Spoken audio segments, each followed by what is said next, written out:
Welcome to my orchid room. I am back from vacation and I am coming into my orchid room for the first time after being gone for 6 days, and it's, the middle of winter, so things aren't gonna wilt overnight, so I wasn't too worried about that. To keep it short, because I know many people don't like long videos, today let's talk about mealybugs. Yes, I came home from vacation, and being as an indoor orchid grower, I rarely have I ever, almost never have I ever seen bugs in my orchid room, because it is strictly all indoors, unless they have come in from a vendor, and I immediately check them for that with my handy dandy extra eyeball here.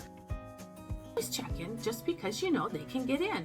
Well, I got one that came in to this sweet plant. I've never shown you this sweet little plant.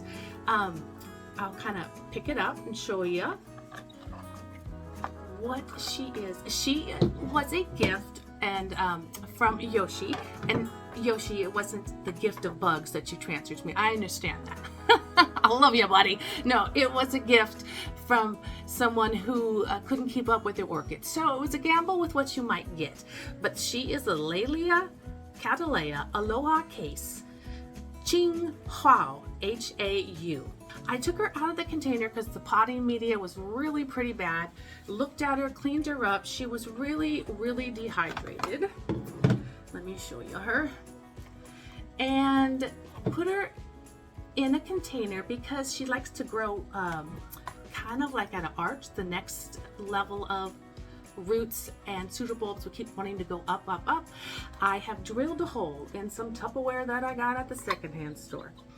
So I came home, and all over her, inside her little crevices, you can't see them now because what I did was panicked, took her to the sink, dumped all the media out, and went after her aggressively.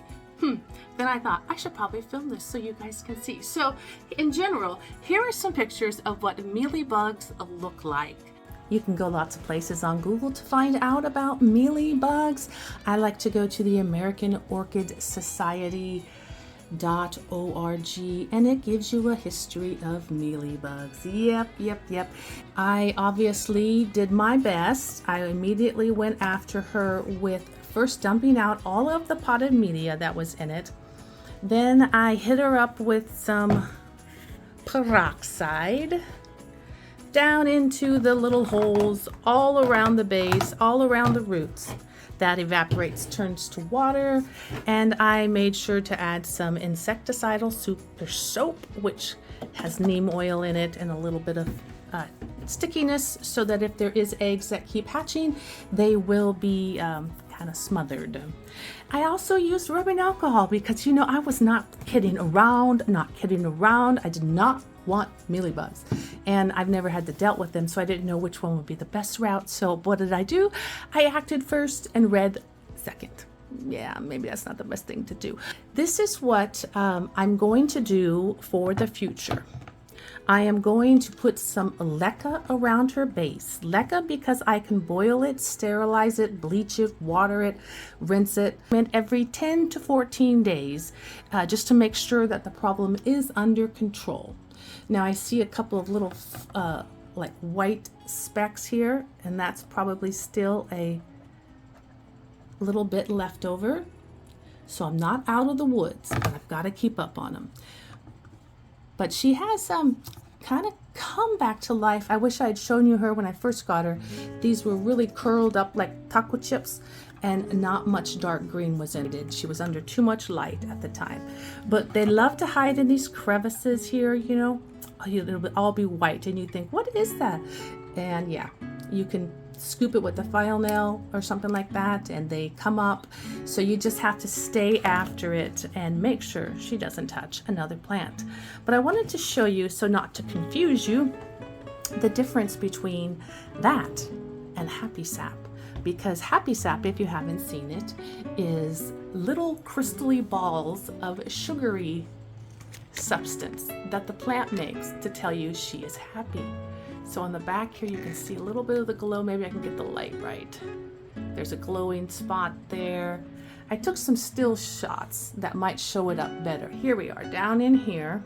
If you look down here, you'll see that she has these little raised bumps.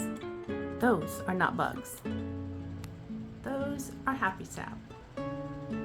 So you can see from this angle that this Aloha case looks like she's hanging in there, but she does have some good strong roots. Those brown ones at the bottom right down here, I cut the first one and she was brown all the way through.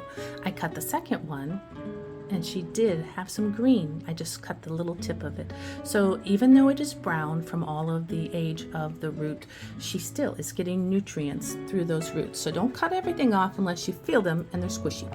But you can see here that she's got a second set of roots coming off this one and down below. And she has some eyes. That's where the new pseudobulb will begin to grow. Right there you can see she has a new eye starting.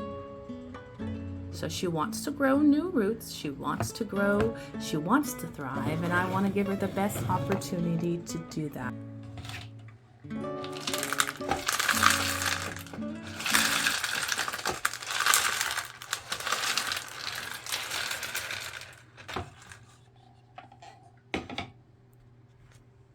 Trying to make sure her roots get covered in this top half. And there was water in those leca beads, so I will let them dry out for 3 or 4 days.